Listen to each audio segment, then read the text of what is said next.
تقابليني في المحكمة الفلانية، استنيني وأنا هقابلك هناك وإن شاء الله خير بإذن الله، هنحاول نأجل القضية لحد ما نشوف حل. قالت له طيب، وكان فعلا ميعاد الجلسة اتحدد، وراحت من الصبح بدري، ركبت مواصلات وراحت فعلا عند، ما تعرفش حاجة يا ست يعني.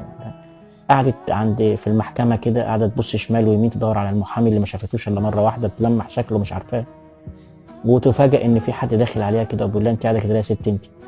وعمالة تبص شمال ويمين ليه؟ قالت له أنا قاعدة مستنية المحامي. قال لها محامي ايه؟ قالت له محامي بتاعي اللي هيجي يخرج لي ولادي. قال لها انت حكايتك ايه؟